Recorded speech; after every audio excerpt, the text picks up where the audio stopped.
नमस्कार, स्वागत है आपका एबीपी न्यूज में। आपके साथ मैं हूं अखिलेश आनंद।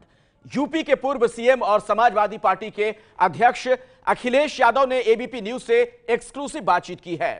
एबीपी न्यूज से बातचीत में अखिलेश ने यह साफ किया कि 2019 में वो कन्नौज से लोकसभा का चुनाव लड़ेंगे। अखिलेश का यह भी दावा है कि 2019 में बीजेपी चुनाव नहीं जीत पाएगी। तो एबीपी न्यूज संवाददाता पंकज झा के साथ अखिलेश यादव की ये पूरी बातचीत आपको सुनवाते हैं। अगले लोकसभा चुनाव के लिए अभी से सभी पार्टियां तैयारी करने लगी हैं। सबकी नजर है इस बार यूपी पर, क्योंकि यूपी से ही कहते हैं, पुरानी कहावत है कि दिल्ली का रास्ता जाता है। और जो असंभव सा लगता था वो संभव कर दिखाया अखिलेश यादव ने कि बीएसपी और एसपी का गठबंधन हो गया। पर आगे और क्या क्या हो सकता है, बात करते हैं खुद समाजवादी पार्टी के अध्यक्ष और पूर्व मुख्यमंत्री अखिलेश यादव जी से। अखिलेश जी, थोड़े रिलीफ लग रहे होंगे जब से गठबंधन हो गया है, 2 सीटें आप उपचुनाव में जीत गए होंगे। राजनीति में अगर उस स्टेज पे पहुंच गए तो बहुत नुकसान हो जाएगा हमारा। अब तैयारी इस बात की है कि कैसे भी जनता, खासकर किसान, नौजवान, मजदूर, गरीब, जिसको बहुत सपने दिखाए गए थे या भारतीय जनता पार्टी ने बहुत वादे किए थे, कम से कम उनके बीच अपनी बात पहुंचाने में हम कामयाब रहें। और अगर कामयाब रहे और समझाने में कामयाब रहे तो भारतीय जनता पार्टी की सबसे बुरी स्थिति अगर कहीं होगी तो वो उत्तर प्रदेश में होगी। ऐसा लग रहा है आपको? मैं इसलिए कह सकता हूं कि भारतीय जनता पार्टी ने जो एक झूठा प्रचार किया और लोगों को बड़े बड़े सपने दिखाए, अच्छे दिन के सपने दिखाए, और उसका असर ये हुआ कि हम 5 सीट पर ही सिकुड़ गए। हमें 5 सीट से ज़्यादा नहीं बढ़ पाए, और जबकि सरकार समाजवादी पार्टी की थी, उसके बावजूद भी जनता ने बीजेपी को ज़्यादा पसंद किया, उनके अच्छे दिन को ज़्यादा पसंद किया, और हमारी केवल 5 सीटें जीत पाए। और वहीं बहुजन समाज पार्टी को 0 तक पहुंचा दिया। अब ये समाजवादी कार्यकर्ता नेताओं की जिम्मेदारी है कि बीजेपी को 7 पे लाना है। बहुजन समाज पार्टी के कैडर की चुनौती और उनकी चिंता ये होनी चाहिए कि भारतीय जनता पार्टी को कैसे 0 पे लाएं। अब ये बीजेपी पे हम छोड़ते हैं कि वो 7 पे आना चाहते हैं कि 0 पे आना चाहते हैं। अच्छा, एक चीज़ लोग कहते हैं, आप भी सुने होंगे, बड़े बुजुर्ग कहते हैं कि पार्टनरशिप में कोई काम नहीं करनी चाहिए, कारोबार खास तौर से। आपको लगता है वो बड़े बुजुर्ग सही कहते थे या कहते हैं? हालांकि बुजुर्गों का अनुभव ज़्यादा है, और कभी ये ज़रूरी नहीं कि जो अनुभव व्यापार में हो वो राजनीति और सेवा में भी वही हो। मैं ये समझता हूँ कि राजनीति में मुद्दों के आधार पर लोग जुड़ते हैं, परिस्थितियाँ लोगों को जोड़ती हैं और परिस्थितियाँ लोगों को दूर कर देती हैं। ये राजनीतिक परिस्थितियाँ ऐसी बनी हैं उत्तर प्रदेश में, और ख़ासकर ये समाजवादी पार्टी और की जिम्मेदारी है कि भारतीय जनता पार्टी को कैसे भी उत्तर प्रदेश में रोकें, क्योंकि कर्ज माफ़ी की बात कही, और कर्ज माफ़ी का असर ये है कि किसानों का कर्ज माफ़ नहीं हुआ।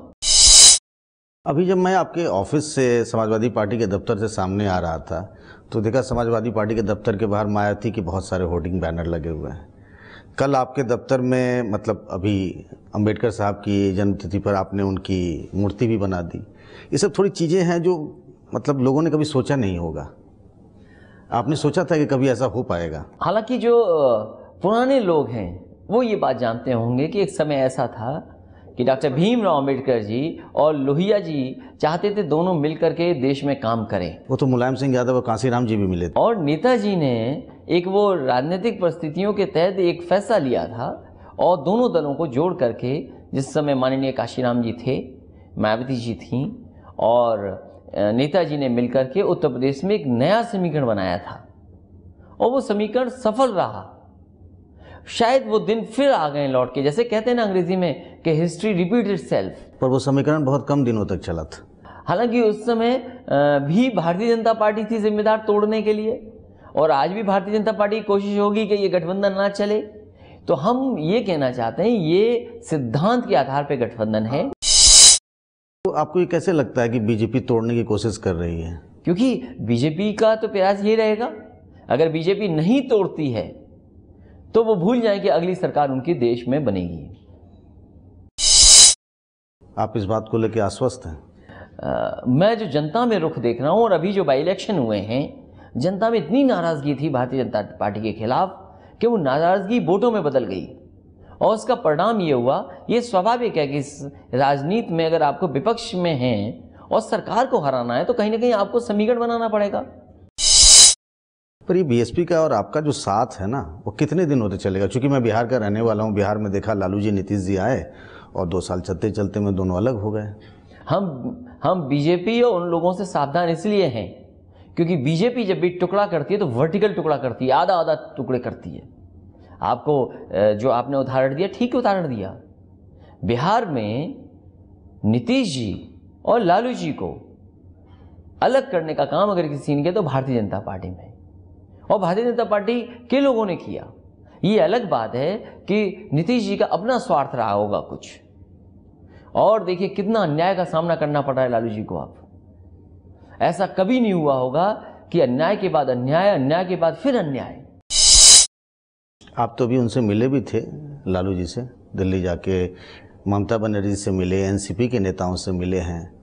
ये क्या पूरा विपक्ष को एकजुट करने की कोशिश के तौर पे इसे देखा जाए? आदरणीय लालू जी से राजनीतिक मुलाकात नहीं थी मेरी, उनसे मुलाकात इसलिए थी कि वो हमारे रिश्तेदार भी हैं।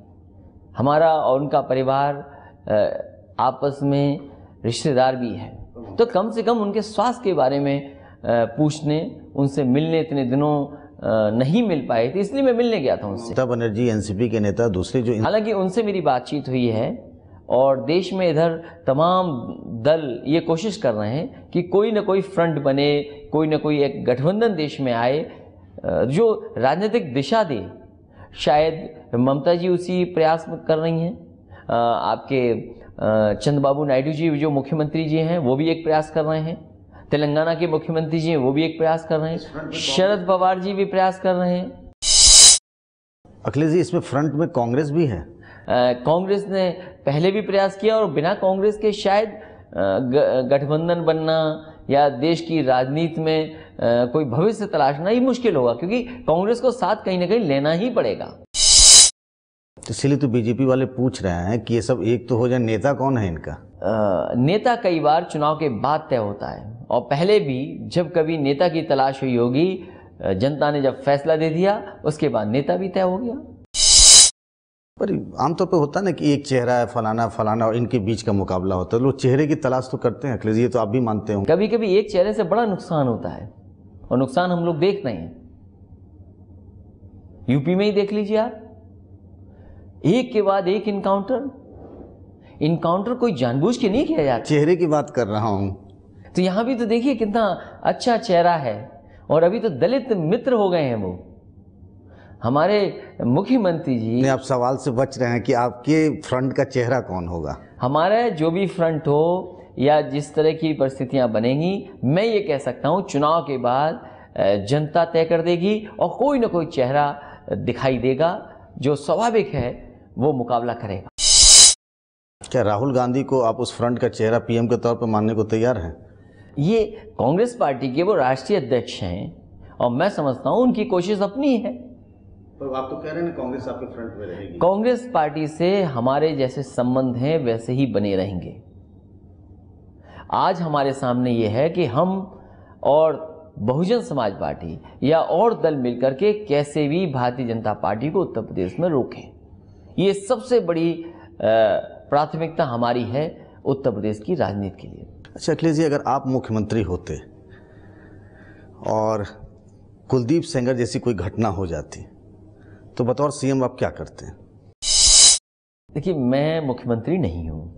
नहीं, मैं तो इसीलिए कह रहा हूँ, काल्पनिक सवाल है कि अगर आप होते, 5 साल रहे भी। मेरे काम करने का तरीका शायद उत्तर प्रदेश और अधिकारियों ने देखा भी होगा, लेकिन मैं इसमें एक चीज़ कह सकता हूँ, अधिकारियों की जिम्मेदारी होती है मुख्यमंत्री को बचाना और निर्णय निष्पक्ष लेना।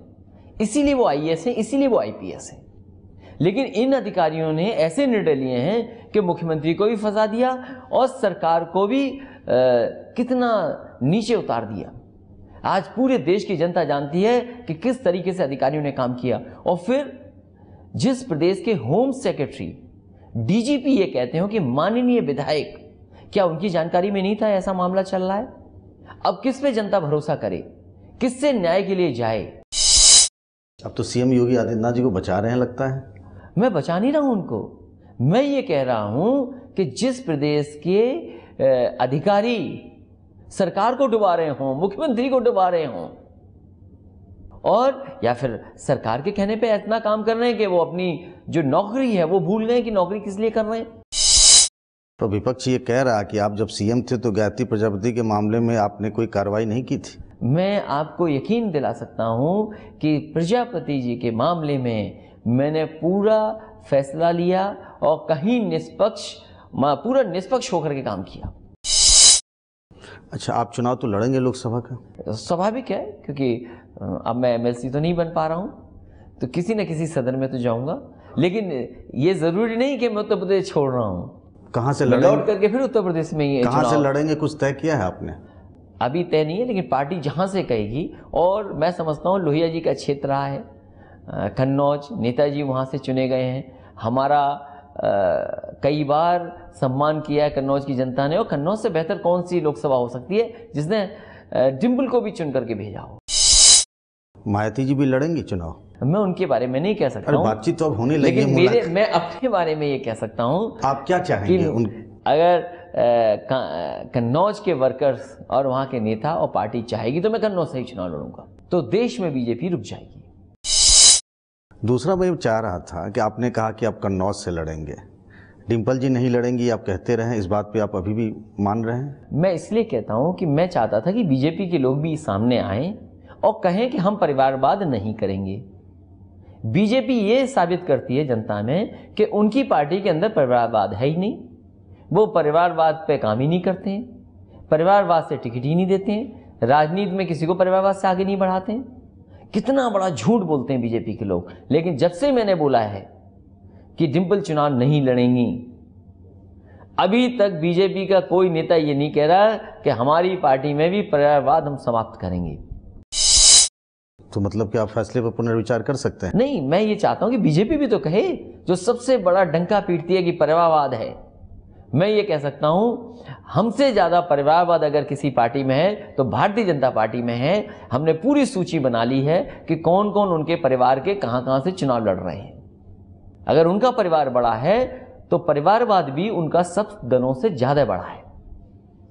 अगर वो देश की सबसे बड़ी पार्टी है तो परिवारवाद भी उनकी पार्टी में सबसे बड़ा है। जब मायावती जी से मिले थे चुनावी नतीजे आने के बाद, उसके बाद से दोबारा बात या मुलाकात हुई क्या? मैं ये सब कुछ इसलिए नहीं बताऊंगा कि ये अगर मैं बात करूंगा और कोई फैसला होगा तो ये तब आए लोगों को समझ में जब चुनाव शुरू हो जाए। तब तक आप नहीं कुछ बताएंगे? हम अपनी तरफ से कोई बात नहीं बताएंगे। पर इतने रहस्यवादी तो आप हैं नहीं। नहीं, ऐसा नहीं है, लेकिन कोई बात हमारी रणनीति अगर जान जाए बीजेपी, तो बीजेपी के पास तो आरएसएस विंग है, गांव में झूठ बोलने की इनके पास प्रैक्टिस है, पता नहीं क्या फैला दें। हर खबर की लेंगे खबर, मास्टर स्ट्रोक में रात 9 बजे।